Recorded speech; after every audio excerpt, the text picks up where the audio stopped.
আমন্ত্রণ millennium TV US এর সাপ্তাহিক নিয়মিত আয়োজন মিলেনিয়াম বাংলাদেশ অনুষ্ঠানে আপনাদের সাথে রয়েছে আমি আব্দুল্লাহ হাদি। আপনারা জানেন মিলেনিয়াম টিভি ইউএস এর সাপ্তাহিক নিয়মিত আয়োজন মিলেনিয়াম বাংলাদেশের মাধ্যমে আমরা আপনাদের সামনে তুলে ধরার চেষ্টা করে থাকি সমসাময়িক এবং সাম্প্রতিক সময়ে ঘটে যাওয়া গুরুত্বপূর্ণ ঘটনাবলীর আলোকে বাংলাদেশকে নিয়ে কেমন বাংলাদেশ আমরা দেখতে চাই সেই বাংলাদেশকে নিয়ে। এবং আপনারা সকলেই জানেন যে এই অনুষ্ঠানে আমাদের সাথে যুক্ত হয়ে থাকেন স্বস্বক্ষেত্রে অভিজ্ঞতা সম্পন্ন ব্যক্তিবর্গ। আজকে আমাদের সাথে অনলাইনে যুক্ত রয়েছেন তেমনই একজন, এবং বাংলাদেশ তথা পুরো জাতির যেই গোষ্ঠীটি সবচেয়ে সম্মানজনক, যারা সর্বদাই দেশ গড়ার কারিগর হিসেবে নিজেদেরকে নিয়োজিত করে থাকেন, যারা ছাত্রদেরকে দক্ষ হিসেবে গড়ে তুলতে গুরুত্বপূর্ণ ভূমিকা পালন করে থাকেন, সেই শিক্ষক সমাজের প্রতিনিধি আজকে আমাদের সাথে যুক্ত রয়েছেন মোহাম্মদ জসিমউদ্দিন, অ্যাসোসিয়েট প্রফেসর এবং head of English department, Northern university.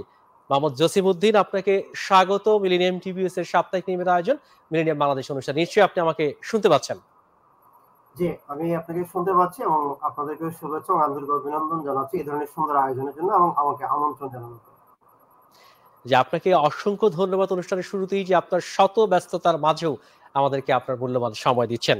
তো যেমনটি বলছিলাম যে আজকে আমরা আলোচনা করার চেষ্টা করব ছাত্র ছাত্রী বা শিক্ষার্থী এবং শিক্ষকের মধ্যে যে একটি মধুর সম্পর্ক, সম্মানজনক সম্পর্ক রয়েছে, দায়িত্ববোধের জায়গা রয়েছে দুপক্ষেরই, সেই বিষয়টিকে নিয়ে তার আগে বলতে চাই, অনেকেই হয়তো বলার চেষ্টা করছেন বা বলছেন যে নতুন বাংলাদেশ, কেউ স্বাধীনতা বলছেন, নতুন বিজয় বলছেন, নতুন বাংলাদেশ বলছেন। এবং আপনি জানেন যে ছাত্র তরুণ সমাজের যে ভূমিকা, জনতার যে ভূমিকা, সেটি নিঃসন্দেহে প্রশংসনীয়। একজন শিক্ষক হিসেবে আপনার কাছে প্রথম প্রশ্নটি রাখতে চাই যে একজন শিক্ষক হিসেবে আপনার ছাত্রছাত্রী, এদেশের সাধারণ জনতার যে অবদান, যে আত্মত্যাগ, যার বিনিময়ে আমরা নতুন বাংলাদেশ পেয়েছি, তাই একজন শিক্ষক হিসেবে শিক্ষার্থীদের এই ত্যাগকে আপনি আসলে কিভাবে মূল্যায়ন করবেন? ধন্যবাদ আবারও আপনাকে এবং সুন্দর একটি প্রশ্ন করার জন্য। বিশেষ করে আমি অবশ্যই কৃতজ্ঞতা প্রকাশ করব এবং আমার মনে হয় যে পৃথিবীর ইতিহাসে একটি বিরল ঘটনা ঘটেছে গত যেটিকে আমি প্রায় বলে থাকি 36শে জুলাই তথা 5ই অগাস্ট 2024 সালে। এই সফলতাটি, এই অর্জনটি এসেছে নিঃসন্দেহে শিক্ষার্থীদের মাধ্যমে এবং এটি স্মরণ করে দিতে চাই, শিক্ষার্থীরা যদি এই আন্দোলনটিকে উপজীব্য হিসাবে সামনে নিয়ে না আসতো তাহলে হয়তো এই ফ্যাসিস্টের পরাজয় বা পতন ঘটতো না। কারণ আমরা জানি গত 15.5 বছর ধরে বিভিন্ন রাজনৈতিক কর্মসূচির মধ্য দিয়ে আসলে স্বৈর শাসনের অপসারণের জন্য চেষ্টা করা হয়েছিল, কিন্তু সেটি সম্ভব হয়নি। এটি এই তরুণ ছাত্রদের দিয়েই সম্ভব হয়েছে। এই জন্য আমি নিজে একজন শিক্ষক হিসেবে গর্ববোধ করি, কেননা সেই সমস্ত শিক্ষার্থীদের শিক্ষক হিসেবেই আমি নিজেকে পরিচয় দিতে পারছি আজকে। নাম্বার 1। নাম্বার 2, আমি আমার যে কোনো কথার আগে অবশ্যই আমাকে স্মরণ করা উচিত যে আপনি যেটি বলছিলেন, কে বলছেন নতুন বাংলাদেশ, কে বলছে দ্বিতীয় স্বাধীনতা বা আর কে স্বাধীনতা। আমি আসলে নতুন বাংলাদেশ তো অবশ্যই সেটিকে দ্বিতীয় স্বাধীনতা হিসেবে অভিহিত করতে চাই। এই কারণেই 1971 সালে আমরা যে স্বাধীনতাটা পেয়েছিলাম, এবং আপনি খেয়াল করে দেখবেন আমরা যে পাঠ্যপুস্তকে আমাদেরকে বারবার গেলানো হতো বা ইনসিস্ট করা হতো যে ভারত যদি আমাদেরকে সেই সময়ে সহযোগিতা না করতো তাহলে আমরা এই স্বাধীন বাংলাদেশটি পেতাম না। অর্থাৎ আমাদের স্বাধীনতার সাথে আরেকটি রাষ্ট্রকে যুক্ত করে দেওয়া হয়েছে, এবং যার কারণে আমরা দেখেছি ভারত যখন খুশি তখনই আমাদেরকে দাদাগিরি সহ নানান ধরনের সমস্যা, নানান ধরনের প্রেশার, নানান যেটা বলছে লুটপাটের যে সহযোগী হিসাবে তারা সবসময় আমাদের সাথে কাজ করেছে। কিন্তু সেই 5ই অগাস্টে যে স্বাধীনতা আমাদের তরুণরা নিয়ে এসেছে, সেখানে আপনি খেয়াল করবেন বৈশ্বিক চাপ মুক্ত নতুন একটি বাংলাদেশ এসেছে। অর্থাৎ স্বাধীনতা বলতে যা বোঝায় সেটিকে আমরা পেয়েছি, প্রথম কথা। দ্বিতীয়ত, আমি অবশ্যই সশ্রদ্ধ চিত্তে স্মরণ করতে চাই এই জুলাই আন্দোলনে 5ই অগাস্ট পর্যন্ত এবং তার পরবর্তী সময়েও যারা এই ফ্যাসিস্ট সরকারের জন্য অর্থাৎ স্বৈর শাসনের বিরুদ্ধে জীবন দান করেছেন, রক্ত দিয়েছেন, তাদেরকে তাদের রুহের মাগফিরাত কামনা করি। এবং যে সমস্ত পঙ্গু শহীদেরা, ছাত্ররা, শিক্ষার্থীরা এখন পর্যন্ত হাসপাতালে বেডে আছেন, তাদের দ্রুত আরোগ্য কামনা করছি, তাদের জন্য আমি সংগ্রামী শুভেচ্ছা পাঠাচ্ছি। অ্যাট দ্য সেম টাইম আমি অবশ্যই স্মরণ করতে চাই, শুধু তারা নয়, আমজনতা যারা ওই সংগ্রামে অংশীজন ছিলেন, তাদের প্রতি আমি শুভেচ্ছা এবং কৃতজ্ঞতা প্রকাশ করি। তবে সর্বোপরি আবারও বলবো, একজন শিক্ষক হিসাবে আমি গর্ববোধ করি এই শিক্ষার্থীরাই পেরেছে। পেরেছে না, আপনি একটি ছোট্ট একটা কথা বলি, পৃথিবীর ইতিহাসে দুটো ঘটনা বলছি হাদিবে, আমি 10 সেকেন্ড এই বিষয়টাতে নিচ্ছি।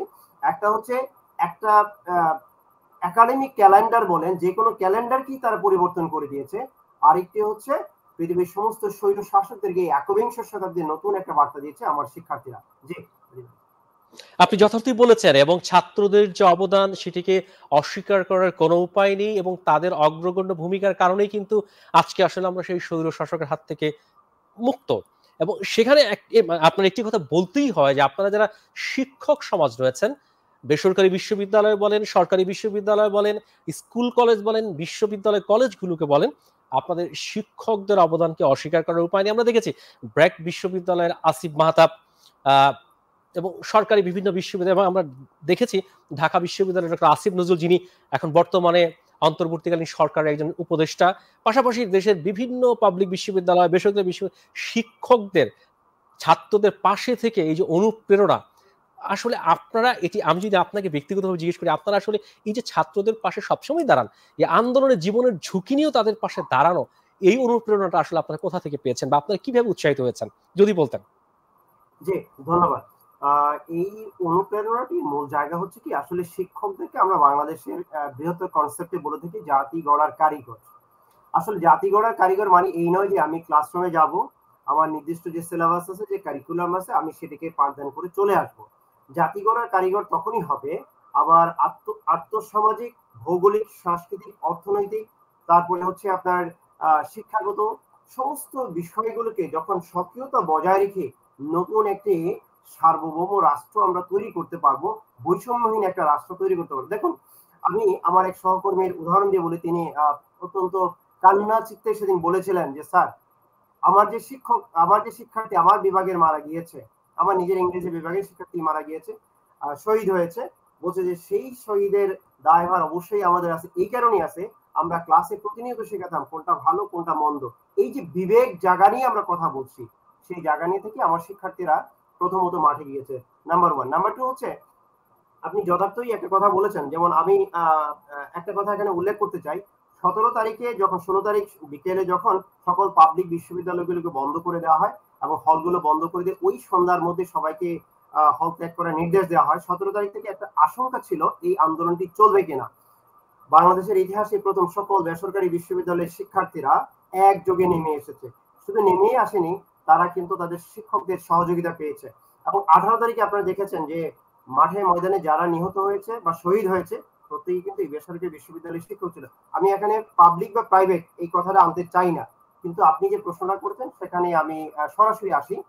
জাতি গড়ার কারিগরের যে মূল আদর্শ ছিল ভালো এবং মন্দ, গণতান্ত্রিক এবং ফ্যাসিস্ট বা স্বৈর শাসক, এর মধ্যে যে পার্থক্যটা তৈরি করতে পেরেছে শিক্ষকরা শিক্ষার্থীদের মাঝখানে, এবং দেশাত্মবোধের যে জায়গাটা আছে, সেই জায়গা থেকে আসলে আমরা মনে করি আমরা শিক্ষার্থীদের পাশে দাঁড়ানো উচিত ছিল বলেই আমরা সেদিন দাঁড়িয়েছি এবং তাদেরকে উৎসাহ দিয়েছি যে যত কিছুই হোক। আমি একটা ব্যক্তিগত এক্সপিরিয়েন্স অবশ্যই বলতে হয়। দেখুন, 18 তারিখে আমি আর উত্তরায় যখন আমার বিশ্ববিদ্যালয়ের শিক্ষার্থী মারা গেল, আমি নিজে হাসপাতালে ছুটে গেলাম। আমার সহকর্মীর, ইভেন কি ফিমেল সহকর্মী দুজন আমার আগে চলে গেল, বলেছে স্যার আপনি একটু ওয়েট করেন, আপনার প্রতি এমনি খড়গহস্ত আছে, আমরা যাচ্ছি। তারা গিয়ে আমাদেরকে রিপোর্ট জানাচ্ছে, বিভীষিকাময় একটা দৃশ্য তারা দেখেছে।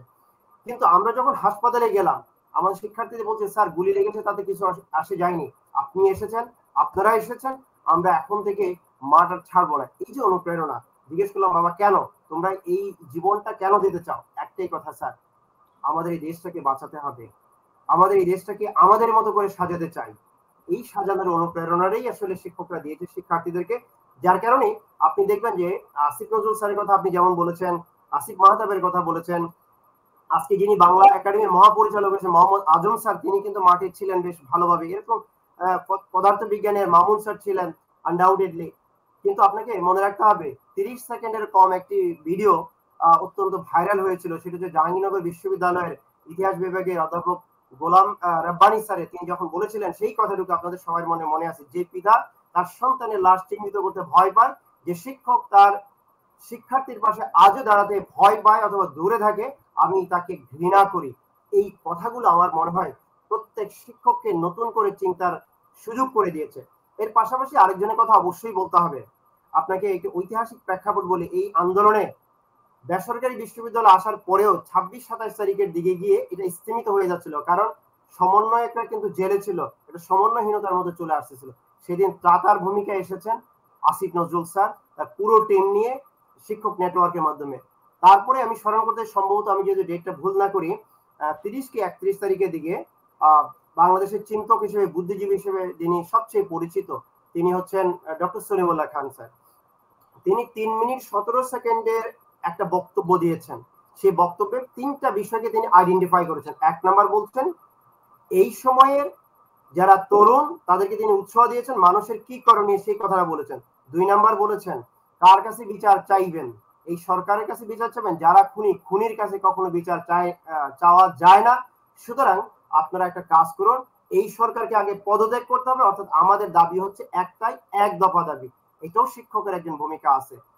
তৃতীয়ত তিনি যে কথাটা বলেছেন, বলছে রাজাকার, বলছে রাজাকার কারা, তিনি সেদিন আইডেন্টিফাই করেছেন এই 24 সালে এসে, বলছে যারা জনমত গণমত মানুষের হৃদয়ের কথা পড়তে পারে না, মানুষের হৃদয়কে নিয়ে খেলছে, যারা এর বিরোধিতা করছে তারাই হচ্ছে রাজাকার। অর্থাৎ আজকে যারা পতিত, অর্থাৎ 5 জুলাই যারা পতিত হয়েছে, যারা আমাদেরকে আক্রান্ত করেছে, আক্রমণ করেছে, তাদেরকে রাজাকার হিসেবে তিনি প্রতিষ্ঠিত করেছেন। আপনি খুবই যথার্থ বলেছেন এবং এই আন্দোলনে যে বিষয়টি খুবই ভালো লেগেছে এবং যেটি উল্লেখ করার মতো, আপনি অনেক কিছু বলে ফেলেছেন, যে আসলে শিক্ষক সমাজ একত্রিতভাবে যার যার জায়গা থেকে যেভাবে ছাত্রদের পাশে দাঁড়িয়েছিল, প্রেরণা দিয়েছে, সাহস দিয়েছে, এবং যাদের কথা বললেন যত সকল প্রথিতযশা শিক্ষক, আমাদের সম্মানিত শিক্ষক, তাদের যে অবদান এটি আসলে অস্বীকার করার উপায় নেই। তারপরও আপনাকে একটু মনে করিয়ে দিতে চাই, যদি আপনি একটু পিছনের দিকে ফিরে যান, একটু অতীতে ফিরে যান, ঠিক শিক্ষক সমাজের একজন প্রতিনিধি যিনি ছিলেন জগন্নাথ বিশ্ববিদ্যালয়ের সাবেক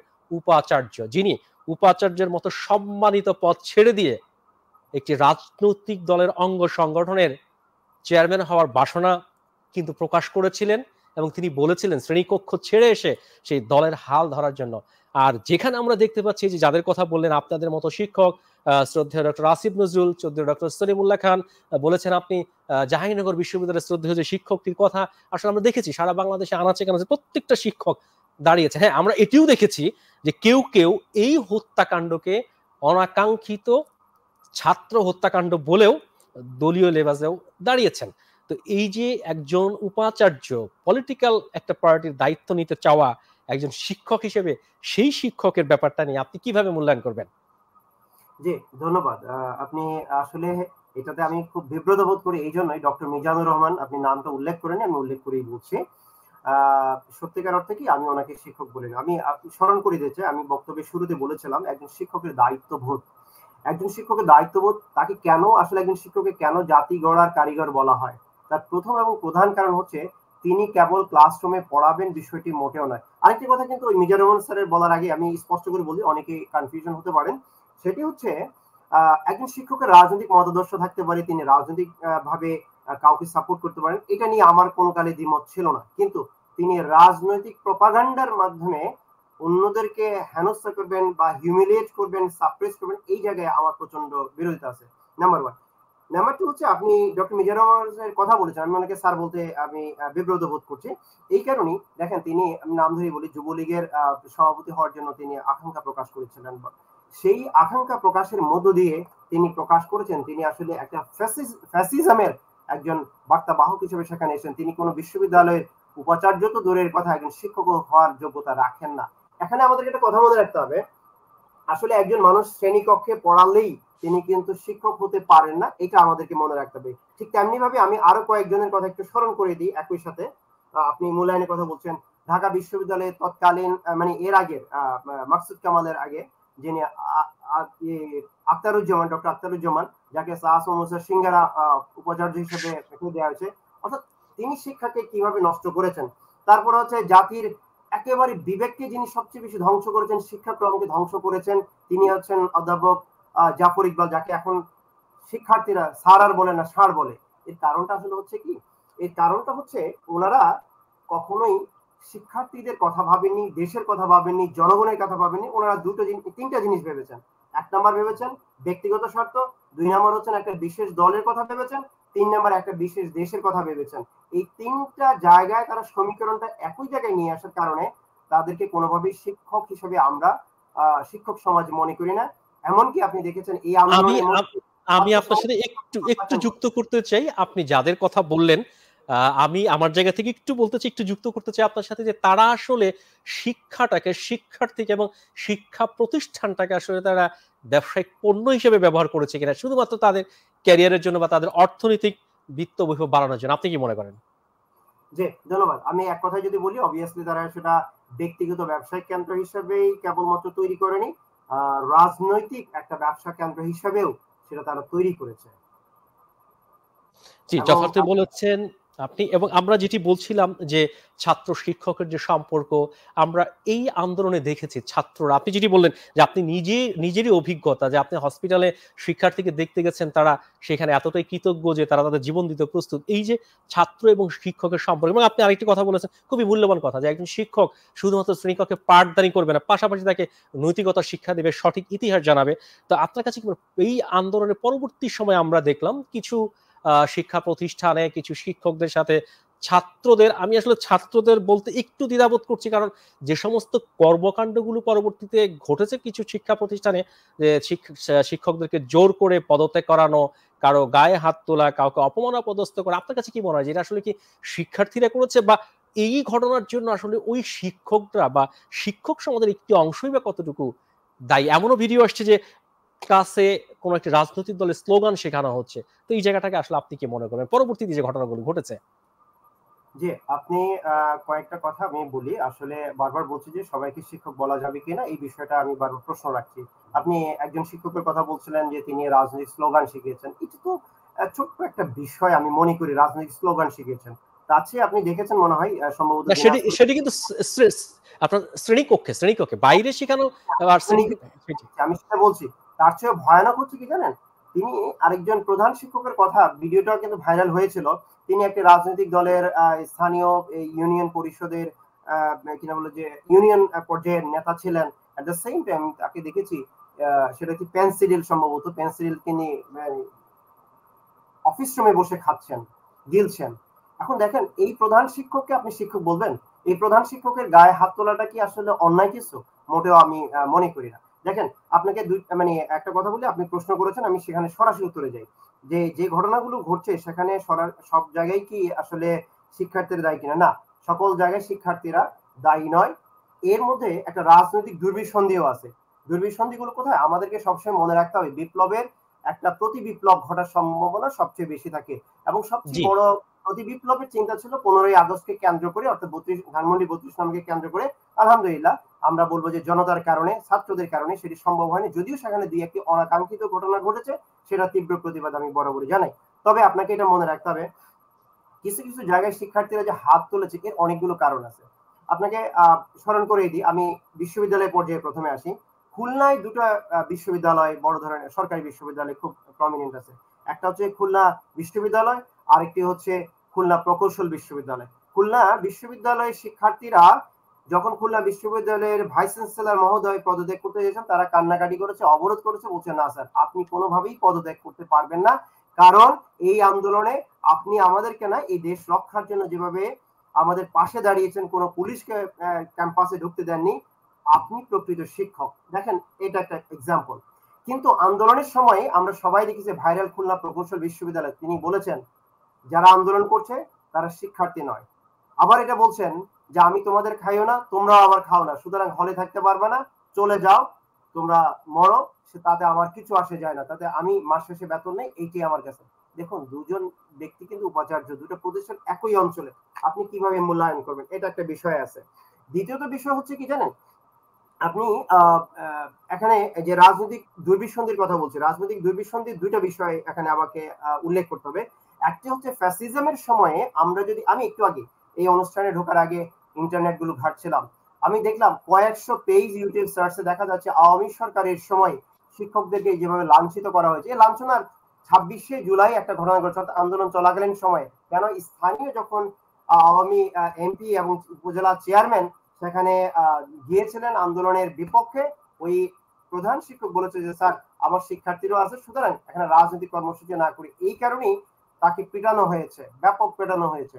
দেখেন তারা পিটিয়েছে, কই আমরা তো সেই সময় বিবেকটাকে নিয়ে আসিনি, সেই প্রশ্নগুলো করিনি, এটা একটা বিষয় আছে। 2 নম্বর যে বিষয়টা হচ্ছে প্রতি বিপ্লবের চিন্তা থেকে, কিন্তু এর সাথে আপনাকে কয়েকটা বিষয় উল্লেখ করতে চাই। দেখেন ছাত্ররা যেখানে ছাত্ররা আঘাত করেছে কতগুলো সুনির্দিষ্ট ভাবে আপনাকে চিন্তা করতে হবে। আমি যদি স্কুল পর্যায়ে বলি, স্কুল পর্যায়ে আপনি মনে হয় জানেন যে গত 1 মাসে আমাদের কাছে যে এনটিআরসি এর যে মাধ্যমে আসছে 54,000 জাল সনদধারী মানে ভুয়া শিক্ষক রয়েছেন। এখন যিনি জাল সনদধারী ক্লাসে পড়িয়েছেন তিনি প্রথমত শিক্ষক কিনা এই প্রশ্নটা আমি রাখবো। 2 নাম্বার হচ্ছে আমি যে কথাটা বলতে যাচ্ছি, একজন মানে ভুয়া সার্টিফিকেটধারী মানুষ যখন শ্রেণীকক্ষে যান, ঘুষ দিয়ে সেখানে যান, তিনি কি আসলে সঠিক পাঠদানটা করাতে পারেন, তিনি কি পাঠদান করেন, শিক্ষার্থী কিন্তু সেটা বুঝে গেছে। নাম্বার 3, প্রত্যেকটা অংশে আপনি কিন্তু খেয়াল করবেন যে দুর্নীতি হচ্ছে, প্রধান শিক্ষক সহকারী প্রধান শিক্ষক অনেকেই এই দুর্নীতিগুলো করে যাচ্ছে। সেই জায়গায় কিন্তু আমাদেরকে চিন্তা করে শিক্ষার্থীদের সামনে সেটা ঘটেছে। আরেকটা মজার বিষয় কিন্তু এখানে আছে, একই বিদ্যালয়ে দুজন শিক্ষকের মধ্যে অন্তকোন্দল বা প্রতিদ্বন্দ্বিতা আছে। ধরেন দুজন ইংরেজি শিক্ষক আছে বা দুজন ম্যাথের শিক্ষক আছে, তখন করে কি এই সুযোগে দুটা গ্রুপ একটা আরেকটার মধ্যে দিয়ে সুন্দর করে লাগিয়ে দিয়েছে, যেটাকে আমাদেরকে বলা হয়েছে এই আন্দোলনকারীদের আন্দোলনকে পুঁজি করে বা এটাকে প্রশ্নবিদ্ধ করার জন্য কেউ কেউ করেছে, অর্থাৎ স্বার্থান্বেষী মহল সেই কাজটা করেছে। এটা হচ্ছে স্কুল বা কলেজ লেভেল গুলোতে আপনি চিন্তা করবেন। তারপরে বিশ্ববিদ্যালয়গুলো আপনি যদি চিন্তা করেন যে এক একটা বিশ্ববিদ্যালয়, যে শব্দটা আমি ব্যবহার করব, কচু ক্ষেত্রে সে আয়নাঘর হচ্ছে কম ছিল না। আপনি চিন্তা করেন আবরার ফাহাদ হত্যার পরে শিক্ষকদের একটা অংশ তো আবরারের খুনিদের পক্ষে নিয়েছে। যখন খাদিজা আক্রান্ত হয়েছিল সে খাদিজার পক্ষে না নিয়ে সন্ত্রাসীদের পক্ষে নিয়েছিল। আপনার মনে আছে যে জসীমউদ্দিন মানিক জাহাঙ্গীরনগর বিশ্ববিদ্যালয়ের সেঞ্চুরি পরে যখন মিষ্টি খাওয়া হয়েছে, সেই জাহাঙ্গীরনগরের কিছু অংশ তাদের পক্ষে নিয়েছিল। তাদেরকে আসলে যদি অপদস্থ করা হয়, আমার মনে হয় না এটা যে খুব বড় একটা ভুল হয়েছে। আরেকটা কথা এখানে একসাথে আমি উল্লেখ করে দিই, আপনি দেখবেন আজকে বিসিএস ক্যাডারে বলেন অথবা আমরা ইউজিসি তে বলি, এনটিআরসি এ বলি, তারপরে যে এনসিটিবি তে বলি, সকল জায়গায় তো তথাকথিত শিক্ষকরাই ছিল। এই শিক্ষকদের মধ্য থেকে জাতির শিক্ষাক্রম বলেন, তারপরে হচ্ছে বিসিএস এর মেধাদের যে বিষয়গুলো আছে সেগুলো ধ্বংস হয়ে গেছে। সকল জায়গায় যখন ধ্বংস হয়ে গেছে, এই শিক্ষার্থীরা বুঝতে পেরেছে যে এদের অপসারণ ছাড়া, এদেরকে পরিষ্কার যদি না করি, কারণ এরা ফ্যাসিজমের দোসর এবং এরাই ফ্যাসিজমকে মূল শক্তিটা জুগিয়েছে। আমি আরেকটা কথা এখানে উল্লেখ করতে চাই, যে কথাটা আমার একজন তিনি একটা উচ্চ বিদ্যালয়ের প্রধান শিক্ষক, এখন তখন তিনি একজন সহকারী শিক্ষক ছিলেন, আমাকে বলছেন, আমার 1 বছরের সিনিয়র, তিনি বলছেন যে দেখো এই একজন শিক্ষক যদি একদিন দুর্নীতি করে তাহলে 1 কোটি মানুষ কিন্তু প্রতিদিন প্রতারিত হয়। আমি বললাম যে ভাই এটা কি করে সম্ভব? বলছে ধরো তুমি আছে ক্লাসে মিথ্যা বলছো বা দুর্নীতির কথা শেখাচ্ছ বা দুর্নীতি করছো, তোমার সাথে স্টুডেন্টরা জড়িত, তার গার্জিয়ান অন্যান্য প্রতিষ্ঠানে জড়িত, এইভাবেই তুমি যদি চক্রবৃদ্ধি হারে চিন্তা করো, তার মানে একজন শিক্ষক 1 কোটি মানুষকে ধ্বংস করছে, আবার একজন মানুষ 1 কোটি মানুষকে রাইট ট্র্যাকে নিয়ে আসছে। আমি আপনাকে একটা এক্সাম্পল দেই। আমরা জানি সক্রেটিস, প্লেটো এবং এরিস্টটলের যে সম্পর্কটা ছিল, আবার প্লেটো এবং এরিস্টটলের মধ্যে বিভেদ বা বিরোধও কিন্তু ছিল, যার একটা এক্সাম্পল হচ্ছে দ্য রিপাবলিক। যখন প্লেটো লিখেছেন তার প্রতিবাদ হিসেবে আমরা এরিস্টটলের আমরা দেখেছি, এটা কেন বলে যে পয়েটিক্স দেখেছি, কিন্তু সেটা ইন্টেলেকচুয়াল দ্বিমত ছিল। সো সেই রিলেশনশিপ তো আমরা রাখতে পারি নাই।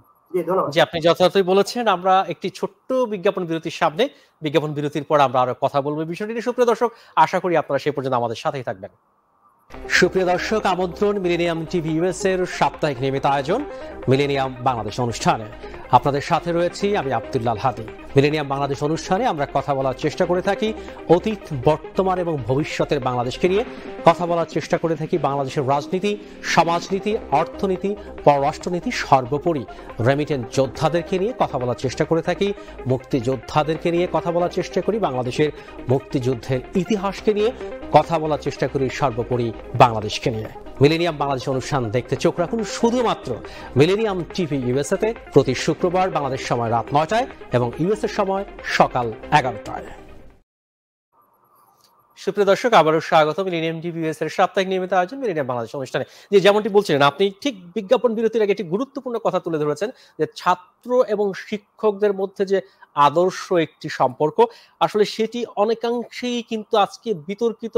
আপনার কাছে কি মনে হয় যে আমরা নানা উপাদানের মধ্যে থেকে যে গুরুত্বপূর্ণ উপাদান তুলে ধরি, ছাত্র রাজনীতি এবং শিক্ষক রাজনীতি, আসলে এই রাজনীতির লেজুর বৃত্তিতে আসলে আপনার এই সম্পর্কটাকে একটু টালমাটাল, একটু আদর্শ জায়গা থেকে সরিয়ে নিয়েছে কিনা, আপনি কি মনে করেন?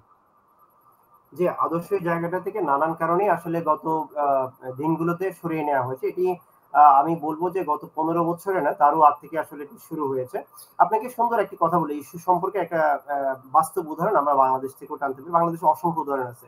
আমরা জানি জ্ঞানতাপস আব্দুর রাজ্জাকের একেবারে ডিরেক্ট স্টুডেন্ট ছিলেন হচ্ছে আহমদ ছফা, এবং আহমদ ছফার সাথে জ্ঞানতাপস আব্দুর রাজ্জাক স্যারের যে সম্পর্ক ছিল, এটি আমরা অনেক জায়গায় দেখতে পাই। বিশেষ করে যদ্যপি আমার গুরুতে আহমদ ছফা নিজেও লিখে গিয়েছেন, ইভেন কি আহমদ ছফাকে যখন পিএইচডি করতে মানে তার নানান ব্যস্ততার কারণে সমস্যা হচ্ছিল, আব্দুর রাজ্জাক স্যার তার বাসা থেকে রান্না করে টিফিন করে নিয়ে এসে আহমদ ছফার বাসায় বসে থাকতেন, খাওয়াতেন, তারপর বলতেন যে তুমি তোমার কাজ শুরু করো, আমি তোমার পাশে আছি। দেখুন, একজন শিক্ষকের দায়িত্ব হচ্ছে একজন শিক্ষার্থীকে তুলে নিয়ে আসা, কারণ আহমদ ছফার মতো একজন মানুষকে তিনি চিনতে পেরেছিলেন। ঠিক তেমনি ভাবে আরেকটি উদাহরণ হচ্ছে ডক্টর মোহাম্মদ শহীদুল্লাহ এবং ডক্টর তাজিদিন মোহাম্মদের মধ্যে যে সম্পর্কগুলো আমরা খুঁজে পাই, সেই সম্পর্কগুলো আজকে কোথায় হারিয়ে গেছে। হারিয়ে যাওয়ার মূল কারণটা হচ্ছে আমাদের ব্যক্তি স্বার্থকে চরিতার্থ করার জন্য এবং রাজনৈতিক উদ্দেশ্য প্রণোদিত ভাবে এগুলোকে যখন আমরা নিয়ে আসি, সেই সমস্ত কারণে এটা অনেকটাই টালমাটাল হয়ে যায়। এই ক্ষেত্রে কেবলমাত্র আমি একটা ঐতিহাসিক একটা ঘটনা বলে থাকি। এই জি, প্ল্যানটি বলুন। প্রথম 2016 সালে যখন এই যে আমাদের পে স্কেল গুলোকে, অর্থাৎ নতুন করে আবার বেতন বিষয়গুলোকে নিয়ে আসা হয়, তখন দেখবেন একজন সিনিয়র প্রফেসর কিন্তু he was more than or senior to একজন মানে সেক্রেটারি করেছিলেন। কিন্তু 2016 সালে এই ফ্যাসিস্ট হাসিনা যে কাজটা করলো, একজন সেক্রেটারি নিচে তাকে নামিয়ে দেওয়া হলো।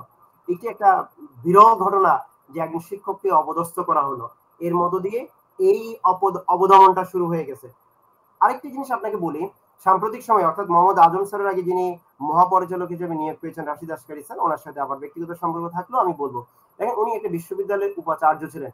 উনি কিছু মানে লাভের জন্য, অন্যান্য জিনিসের জন্য তার পদায়নটাকে নিম্নগামী করে এসে যখন লোভের চেয়ারে বসে গেছেন, অর্থাৎ বাংলা একাডেমির মহাপরিচালকের পদে বসে গেছেন, তখন বুঝে নিতে হবে যে আমাদের স্খলনটা অনেক বেশি হয়ে গেছে এবং টালমাটালটা বেশি হচ্ছে।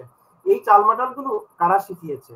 এই টালমাটালগুলো শিখিয়েছে শিক্ষক শ্রেণীর বিবেক বর্জিত, মানে কিছু কিছু শ্রেণীর বিবেক বর্জিত। আবার সেটাকে রিগেইন করার দায়িত্বটাও কিন্তু শিক্ষক শ্রেণীর একটা বিশাল অংশ নিয়েছে, যারা হয়তো কথা বলতে পারে নাই, বাট ওনারা যেটা করেছেন, শ্রেণীকক্ষে এমন ভাবে শিক্ষা দান করিয়েছেন তার শিক্ষার্থীদেরকে, যার বিস্ফোরণ কিন্তু আমরা এই জুলাই আন্দোলনের মধ্যে দিয়ে দেখেছি।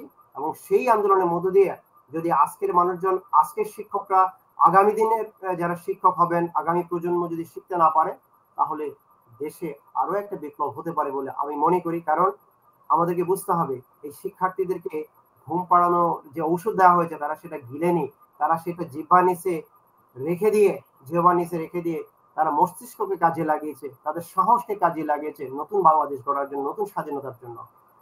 আপনি যথার্থই বলেছেন। আপনার কাছে এই মুহূর্তে যে প্রশ্নটি রাখতে চাই আপনার আলোচনার থেকেই, যে এই যে আপনার ছাত্র এবং শিক্ষকের যে সম্পর্কটা আসলে আদর্শের হওয়ার কথা, আপনি অনেক গুরুত্বপূর্ণ কথাগুলো তুলে নিয়ে আসছেন শিক্ষকের জায়গা থেকে, যে যদি আমি ক্লাসে আমার যে দায়িত্ব আছে, বাইরে যে দায়িত্ব, সেগুলো যদি পালন করি, এমনি সম্পর্কটা ভালো হবে। এবং এই দুই পক্ষের আদর্শ সম্পর্ক বজায় রাখার ক্ষেত্রে বা তৈরির ক্ষেত্রে অভিভাবকদের বা সমাজের বা রাষ্ট্রের কোনো ভূমিকা আছে কিনা, বা সেই ভূমিকাটা কেমন হতে পারে, বা সেক্ষেত্রে অভিভাবকরাই বা কিভাবে ভূমিকা রাখতে পারে বলে আপনি মনে করেন?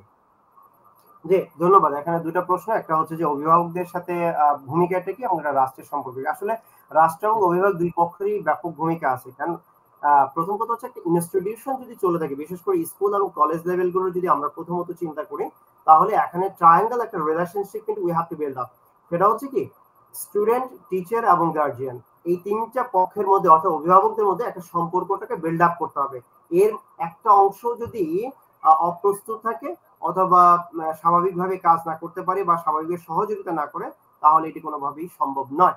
এক্ষেত্রে এখন কি করা যেতে পারে? এক্ষেত্রে কিন্তু দেখেন, অভিভাবক শ্রেণীকেও সঠিক জায়গায় এনে এই মানে জাতি গঠনের যে জায়গাটা আছে, এই দায়িত্বটা কিন্তু শিক্ষকদের। কিভাবে হতে পারে জানেন? একজন শিক্ষক, আমি আমার বিশ্ববিদ্যালয়ের অন্য কোনো ডিপার্টমেন্টের দায়িত্ব নিয়ে কথা বলবো না, আমি যে দায়িত্ব আছি, ধরেন গতকাল আমাদের স্টুডেন্ট, আমি একটা বাস্তব এক্সাম্পল দিচ্ছি, হঠাৎ করে ক্লাসরুমে একটা স্টুডেন্ট অজ্ঞান হয়ে গেছে, সেন্সলেস হয়ে গেছে, ফিমেল। সাথে সাথে ফিমেল টিচাররা জানার সাথে স্টুডেন্টদেরকে নিয়ে হসপিটালাইজ করা হলো ইউনিভার্সিটি কর্তৃপক্ষের মাধ্যমে। কিন্তু আমরা যে কাজটা করেছি, তাকে সুস্থ করার মধ্য দিয়ে তার অভিভাবকদেরকে জানানোর চেষ্টা করেছি, তার টোটাল হিস্ট্রিটা জানার চেষ্টা করেছি, যে তার আগে এই ধরনের ঘটনা ঘটেছে কিনা, বা কখন কখন এই ঘটনাগুলো ঘটতে পারে, এই ধরনের হিস্ট্রিটা নেওয়ার চেষ্টা করেছি। এতে করে দেখেন একজন গার্জিয়ান কিন্তু খুব সহজেই সচেতন হয়ে যায় যে আমার বাচ্চার জন্য আসলে কি কি করণীয় আছে। ঠিক তেমনি ভাবে একজন গার্জিয়ানকে বা অভিভাবককে, একজন শিক্ষকের দায়িত্ব হচ্ছে তার প্রতিষ্ঠানে তার সন্তানকে আসলে কিভাবে গড়ে তোলার জন্য কি কি করণীয়, সেই করণীয়গুলো শিক্ষক যখন শেয়ার করবেন, আমি কিন্তু এখানে গাইডলাইন দেওয়ার কথা বলছি না, বা সেটাকে ক্লাসরুমের মধ্যে, আমি বলছি তার সাথে শেয়ার করার জন্য। তিনি কিন্তু বুঝে যাবেন যে আমার জন্য কি করণীয় আছে, নাম্বার ওয়ান। নাম্বার টু হচ্ছে, এই শিক্ষককে আসলে তিনি কি চাকুরিজীবী বানাবেন, অর্থাৎ দাসে পরিণত করবেন, না জাতি গড়ার দিকেই, নতুন জাতি গড়ার কারিগর শুধু শিক্ষক হতে হবে না। শিক্ষক মানে ক্লাসরুমে, বিশ্ববিদ্যালয়, স্কুল, কলেজে হলেই হয় না। ধরেন আমি এখন একজন কথা বলছি, নানান ভাবে মানুষকে সঠিক পথে নিয়ে আসতেছি, তাকে একটা নতুন মোটিভেশন দিচ্ছি, এই জায়গাটা একটা গুরুত্বপূর্ণ ভূমিকা আছে। আপনি যে প্রশ্নটা করেছেন এটার সাথে অবশ্যই প্রাসঙ্গিক। একজন শিক্ষক যদি একজন অভিভাবক এবং একজন শিক্ষার্থীকে স্বপ্ন দেখাতে ব্যর্থ হয়, তাহলে সে জাতি আর কখনো সামনে এগোবে না। এবং সেই স্বপ্নের মানে পথটাকে মসৃণ করার জন্য একজন অভিভাবক গুরুত্বপূর্ণ ভূমিকা পালন করবেন, শিক্ষক যেভাবে বলেন। সুতরাং এখানে শিক্ষকের ভূমিকা অনেক বেশি। আর দ্বিতীয়ত যে প্রশ্নটি করেছেন রাষ্ট্রকে নিয়ে, এই রাষ্ট্রকে নিয়ে যদি বলি, রাষ্ট্রের ভূমিকা আরো বেশি। রাষ্ট্রের ভূমিকা কেন? রাষ্ট্রের প্রথম ভূমিকা হচ্ছে শিক্ষা কাঠামোটা কি হবে, বা শিক্ষা ব্যবস্থাটা কি হবে, তারপরে আমাদের কারিকুলামটা কি হবে, এর সাথে সিলেবাসটা কি হবে, মূল্যায়ন ব্যবস্থাটা কি হবে, এর মধ্যে কোনো ডিসক্রিমিনেশন থাকবে কিনা, সেই বিষয়টা তারাই নির্ধারণ করে দিবে। মেধাটাকে কিভাবে যাচাই বাছাই করে তাকে কোন সঠিক জায়গায়, কোন মেধাবীকে কিভাবে কাজে লাগাবেন, সেই দায়িত্বটা রাষ্ট্রকে নিতে হবে। এবং রাষ্ট্র এই কাজগুলো যদি, মানে এটা তো তার পলিসি মেকিং এর ক্ষেত্রে। এবার আসেন ইমপ্লিমেন্টেশনের ক্ষেত্রে রাষ্ট্র আসলে কি কি কাজ, কি কি ভূমিকা রাখতে পারে। রাষ্ট্রের প্রথম দায়িত্ব হচ্ছে তার শিক্ষক এবং শিক্ষার্থীরা যাতে সুসম্পর্কের মধ্যে বজায় রাখে, সেই ধরনের একটা পরিবেশ তৈরি করে। এই পরিবেশ তৈরি করার জন্য ইনফ্রাস্ট্রাকচার বেশ কিছু বিষয়কে কনসিডারেশনে আনতে হবে। শিক্ষকের যাতে জীবন ধারণের জন্য সঠিকভাবে তিনি মূল্যায়িত হন, তার অনারিয়াম ঠিক থাকে, সেই বিষয়টাকে রাষ্ট্রকে নির্ধারণ করে দিতে হবে। তৃতীয়ত যে বিষয়টাকে রাষ্ট্রকে করতে হবে, একজন শিক্ষক কিভাবে পাঠদান করাবেন সেটি শিক্ষক মহল সিদ্ধান্ত নেবে। অর্থাৎ যারা নন এডুকেশনাল ইনস্টিটিউশনের সাথে রিলেশন বা পলিটিক্স এর সাথে জড়িত, তারা কোনোভাবেই এখানে ইনসিস্ট বা চাপিয়ে দেওয়ার মতো কোনো ঘটনা ঘটাবেন না, এই বিষয়টা তাদেরকে মনে রাখতে হবে। এবং আরো একটা জিনিস এখানে করতে হবে, রাষ্ট্র যে জিনিসটা করবে পলিসির মধ্য দিয়ে দুটো জিনিস মানে আসবে। একটা হচ্ছে দেশকে এগিয়ে নেওয়ার জন্য কোন কোন পলিসিটা অ্যাপ্লাই করা দরকার, এবং সেটা শিক্ষক সমাজ, অভিভাবক সমাজকে সম্পৃক্ততার মধ্য দিয়ে নিয়ে আসাটা খুব জরুরি, রাষ্ট্রের দায়িত্ব এটা। এট দ্য সেম টাইম একটা রাষ্ট্রকে যখন আপনি খুব সাবলীল ভাবে, কারণ আমি আমার রাজ্যে অনেক বড় কিছু হয়ে গেলাম, তার মানে এই নয় আমাকে অন্যরা মূল্যায়ন করবে। আমাকে বৈশ্বিক বাজারে অবশ্যই এমন একটা অবস্থান তৈরি করতে হবে, সেই বৈশ্বিক বাজারে অবস্থান তৈরি করার জন্য যে লিঙ্কেজটা তৈরি করা, সেটা রাষ্ট্রের দায়িত্ব। আর সেই লিঙ্কেজ তৈরি করার পরে ইমপ্লিমেন্টেশনের যে দায়িত্বটা, সেটা হচ্ছে শিক্ষক সমাজ করবে। কিন্তু সেই ইমপ্লিমেন্টেশনের জন্য যে র মেটেরিয়ালসটা কাজ করবে, সেটা হচ্ছে তাদের শিক্ষার্থী। এই জন্য অভিভাবকদের যেমন ভূমিকা আছে, রাষ্ট্রের একটা বড় ভূমিকা আছে। সুতরাং শিক্ষক, শিক্ষার্থী, অভিভাবক, রাষ্ট্র কেউ কিন্তু বিচ্ছিন্ন কিছু নয়, সবার সম্মিলিত প্রয়াসেই নতুন একটা রাষ্ট্র তৈরি হতে পারে আমি বিশ্বাস আসলে করি। সবাই যদি আমরা সবার জায়গা থেকে সঠিক দায়িত্বটা পালন করি, সব পক্ষ থেকে আপনি যেভাবে বলেন, আসলে তাহলেই আমরা সুন্দর একটা বাংলাদেশ দেখতে পাবো। ঠিক আমরা এই মুহূর্তে আরেকটু কথা বলতে চাই জেনারেশন জেড নিয়ে, যেটা নিয়ে খুবই মানে এই মুহূর্তে খুব আলোচনা, এবং একটা সময় আমরা অনেকেই হয়তো মনে করতাম যে এই জেনারেশন আপনার টেকনোলজিক্যালি অনেক ব্যস্ত, মোবাইল নিয়ে ব্যস্ত, তারা মাঠে খেলতে যায় না, ঘরে বসে থাকে, বা তারা ল্যাপটপ নিয়ে তারা ইউটিউব, তারা ব্রাউজিং এ ব্যস্ত।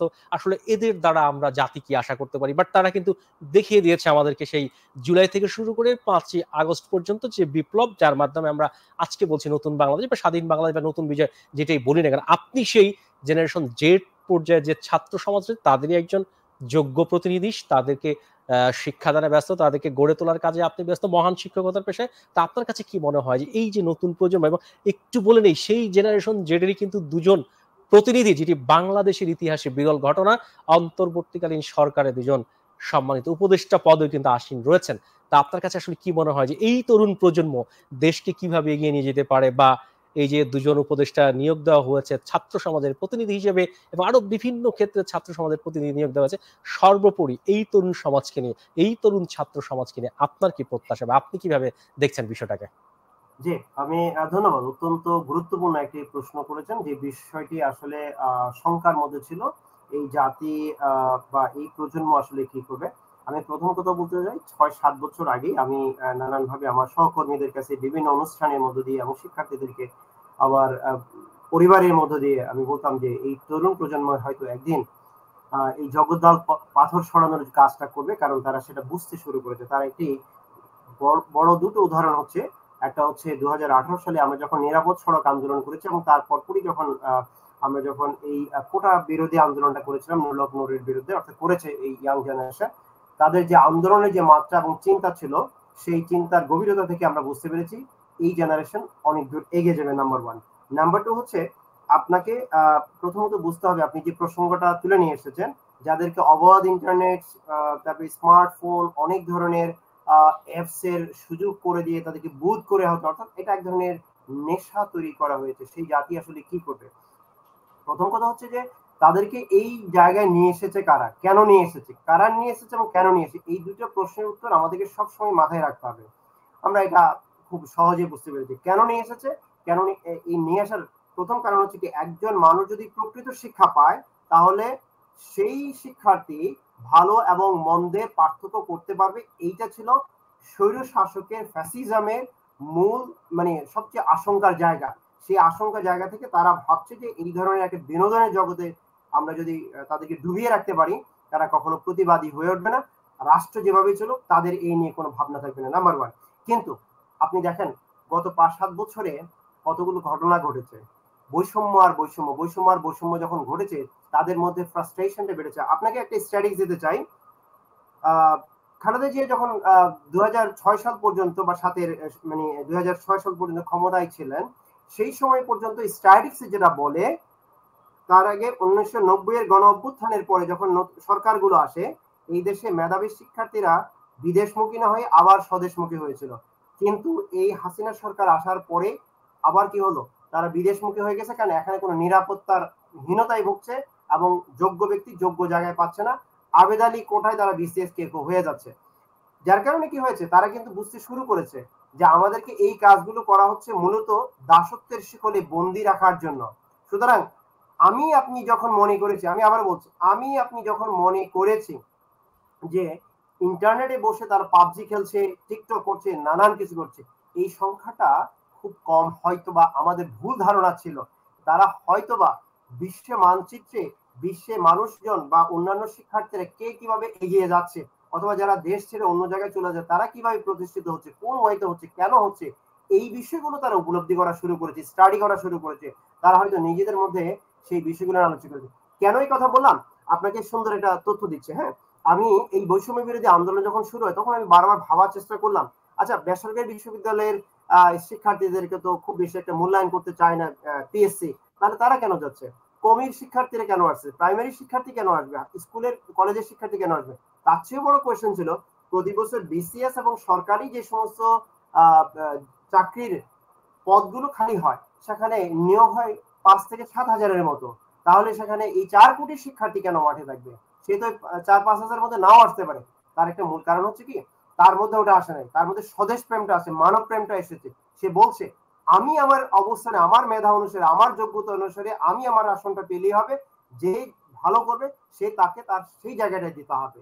এই জায়গাটাই যখন তারা পায়নি, তারা যখন দেখলো যে তারা দাসত্বের শিকলে বারবার বন্দী হয়ে যাচ্ছে, কেবল তাই নয়, তাদের চিন্তাটা করার সুযোগও দিচ্ছে না। আমরা জর্জ ওয়ারেলের একটা বিখ্যাত উপন্যাস 1984 থট পুলিশ নামে একটা ক্যারেক্টার আছে, অর্থাৎ আমি কি চিন্তা করছি সেটা তারা বলে দিচ্ছে।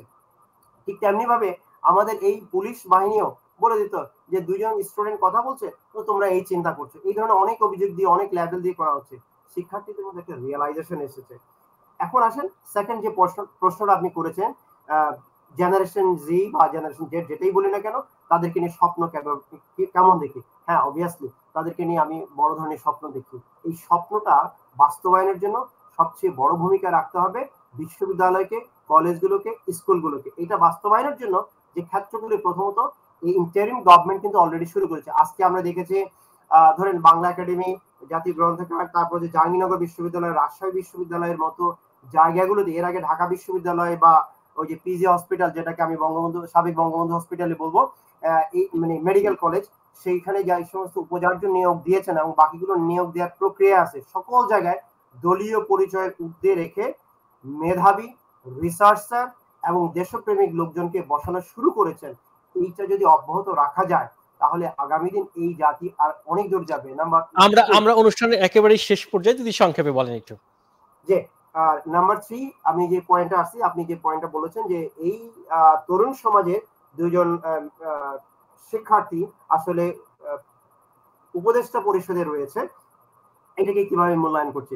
আমি এটাকে স্বাগত জানাই। আপনি খেয়াল করে দেখবেন এই দুইজন শিক্ষার্থী প্রচন্ড দেশপ্রেমিক বলে আমার মনে হয়। বিশেষ করে আপনি দেখবেন এই দুজন শিক্ষার্থী যে ড্রেস কোড আছে, তারা যে চলাচল করছে, সেখানে নবাবী কোনো ভাব নেই, সাধারণ একটা ভাব আছে। ইন করছে না, কোন টাই শুট পরা নিয়ে ব্যস্ত তারা কিন্তু নেই। নর্মাল যে জিন্স প্যান্ট আগে পড়তো সেই প্যান্ট নিয়ে কিন্তু আসতেছে। শুধু কেবল তাই নাই, তাদের প্রতিদিনের যে স্টেটমেন্ট গুলো আসতেছে, যে অ্যাক্টিভিটিস গুলো আসছে, সেগুলো অত্যন্ত রিসার্চ মূলক। অর্থাৎ সেখান থেকে আমরা বুঝতে পারছি তাদের দূরদর্শী একটা চিন্তা কাজ করছে দেশকে এগিয়ে নেওয়ার জন্য।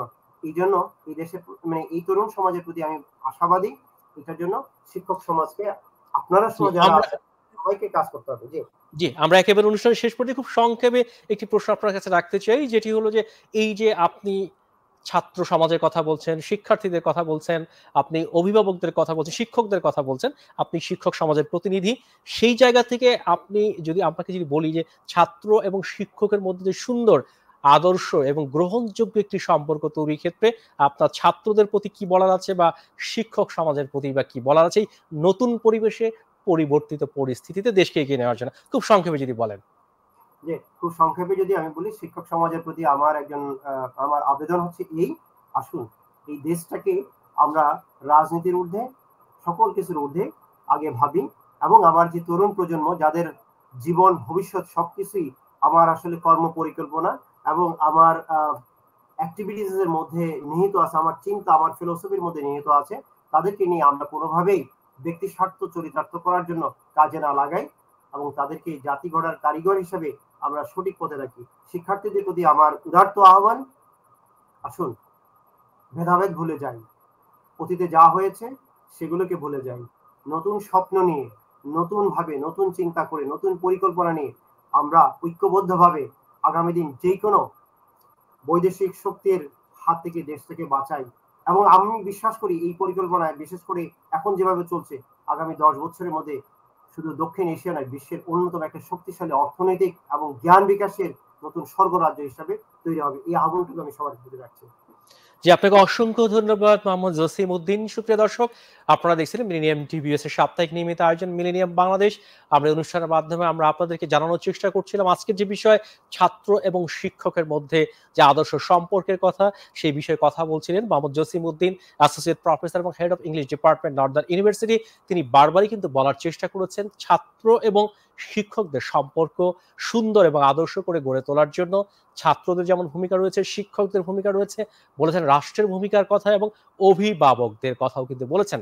অবশ্যই অভিভাবক একটি গুরুত্বপূর্ণ বিষয়, পরিবার একটি গুরুত্বপূর্ণ বিষয়, কারণ একজন শিক্ষার্থী শুরুতে কিন্তু পারিবারিক শিক্ষার মাধ্যমেই বড় হয়ে ওঠে। তো সেই পারিবারিক শিক্ষাটা যেন অবশ্যই ভালো হয়, সুন্দর হয়, আদর্শের ভিত্তিতে গড়ে তোলা হয়, সেই প্রত্যাশা এবং আমরা আশা করব এবং বিশ্বাস করি যে ভবিষ্যতের দিনগুলোতে ছাত্র, শিক্ষক, অভিভাবক এবং রাষ্ট্র কাঁধে কাঁধ মিলিয়ে আমাদের প্রিয় জন্মভূমি বাংলাদেশকে সামনের দিকে এগিয়ে নিয়ে যাবে এবং অবশ্যই আমরা সামনের দিনগুলোতে একটি সমৃদ্ধশালী বাংলাদেশ প্রত্যাশা করি।